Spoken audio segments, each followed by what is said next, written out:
السلام علیکم ورحمۃ اللہ وبرکاتہ۔ Second class. میرے عزیز طلبہ، اس سے پہلی تختی میں آپ کو تشدید والے حرف کے بعد اگر تشدید آ جائے تو اس کو کس طرح سے پڑھا جائے گا یہ سمجھایا گیا تھا۔ آج مد کا بیان دیکھیے۔ مد کہتے ہیں کھینچ کر پڑھنے کو۔ اعوذ باللہ من الشیطان الرجیم، بسم اللہ الرحمن الرحیم۔ دیکھیے، حروف مدہ کے بعد حمزہ اسی کلمے میں ہو تو مد متصل کا قاعدہ ہوگا۔ کیا ہوگا؟ مد متصل ہوگا۔ اور اگر حروف مدہ کے بعد حمزہ دوسرے کلمے میں ہو تو مد منفصل ہوگا۔ اور اگر حروف مدہ کے بعد والے حرف پر جزم یا تشدید ہو تو مد لازم ہوگا۔ دیکھیے مثال سے سمجھیے۔ حروف مدہ کے بعد حمزہ اگر اسی کلمے میں ہے تو کیا ہوگا؟ مد متصل۔ جیسے جیم الف زبر جا، زبر والے حرف کے بعد الف آیا ہوا ہے اور الف مدہ کے بعد حمزہ اسی کلمے میں آیا ہوا ہے۔ حروف مدہ کے بعد الف حروف مدہ میں سے ہے تو یہاں حروف مدہ کے بعد حمزہ اسی کلمے میں آیا ہوا ہے، اس لیے یہاں پر مد متصل کا قاعدہ ہوگا، یعنی تھوڑا زیادہ کھینچ کر پڑھیں گے۔ علامت کے طور پر یہ مد لگایا گیا ہے۔ جیم الف مد زبر جا، حمزہ زبر آ، جا،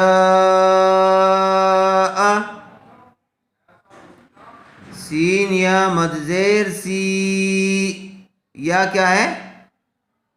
حروف مدہ میں سے ہے تو حرف مدہ کے بعد حمزہ اسی کلمے میں آیا ہوا ہے، اس لیے یہاں پر بھی کیا ہوگا؟ مد متصل کا قاعدہ ہوگا۔ حمزہ تا زبر ات، سی ات، سین واو مد پیش سو، واو ساکن حروف مدہ آیا ہوا ہے، پیش والے حرف کے بعد واو ساکن آیا ہوا ہے اور حرف مدہ کے بعد حمزہ اسی کلمے میں آیا ہوا ہے، اس لیے مد متصل کا قاعدہ ہوگا۔ اس کو کھینچ کر پڑھیں گے۔ حمزہ پیش او، سو او، مد منفصل۔ مد منفصل کہتے ہیں کہ حروف مدہ کے بعد حمزہ دوسرے کلمے میں آیا ہوا ہو تو مد منفصل کا قاعدہ ہوگا۔ جیسے فا یا مد زیر فی،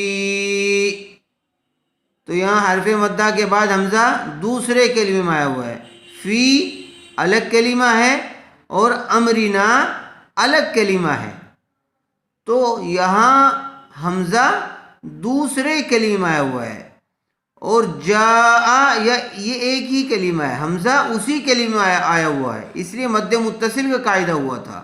سیعت حمزہ اسی کلمے میں آیا ہوا ہے، اس لیے مد متصل کا قاعدہ ہوا۔ سو، یہاں پر بھی حمزہ اسی کلمے میں آیا ہوا ہے، لیکن یہاں حمزہ حرف مدہ کے بعد دوسرے کلمے میں آیا ہوا ہے، اس لیے مد منفصل کا قاعدہ ہوگا۔ حرف مدہ کے مقابلے میں اس کو تھوڑا زیادہ کھینچ کر پڑھیں گے، البتہ مد متصل سے تھوڑا کم کھینچیں گے۔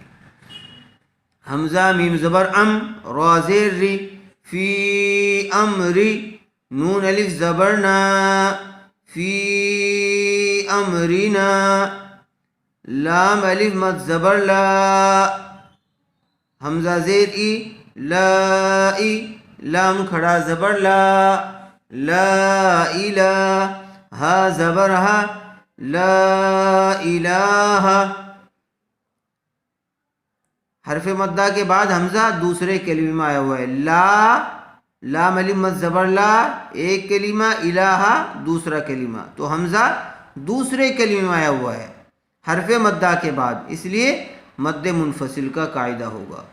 حمزہ نون زیر ان، نون الف مد زبر نا، ان، حمزہ نون زبر ان، یہاں پر بھی حمزہ حرف مدہ کے بعد دوسرے کلمے میں آیا ہوا ہے، اس لیے مد منفصل کا قاعدہ ہوگا.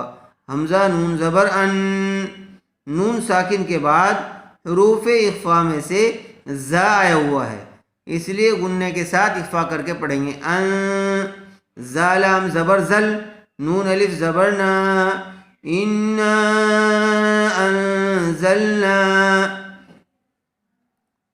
مد لازم، حروف مدہ کے بعد والے حرف پر اگر جزم یا تشدید ہو تو مد لازم کا قاعدہ ہوگا، وہاں بھی کھینچ کر پڑھیں گے.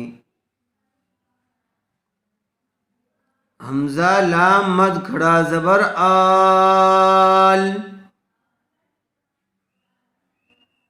حمزہ کھڑا زبر آل، دیکھیے حرف مدہ کے بعد والے حرف پر کیا آیا ہوا ہے؟ جزم آیا ہوا ہے لام پر، اس لیے مد متصل کا قاعدہ ہوگا.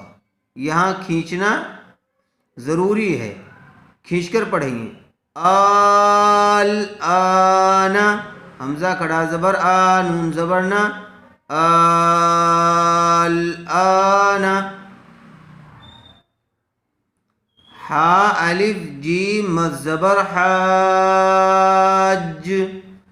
جیم واو پیش جو، حاجو. حرف مدہ کے بعد والے حرف پر تشدید آیا ہوا ہے، اس لیے مد لازم کا قاعدہ ہوگا. پیش والے حرف کے بعد واو ساکن آیا ہوا ہے، اس لیے اس کو تھوڑا کھینچ کر پڑھیں گے. کاف کے اوپر زبر ہے، اس لیے اس کو جلدی پڑھیں گے، کھینچیں گے نہیں. حاجوک، واو صاد زبر وص، صاد فا مد کھڑا زبر صوف. یہاں پر بھی حرف مدہ کے بعد تشدید آئی ہوئی ہے، اس لیے مد لازم کا قاعدہ ہوگا. اور فا کے اوپر کھڑا زبر ہے، کھڑا زبر برابر ہوتا ہے الف مدہ کے، اس لیے اس کو تھوڑا کھینچ کر پڑھیں گے.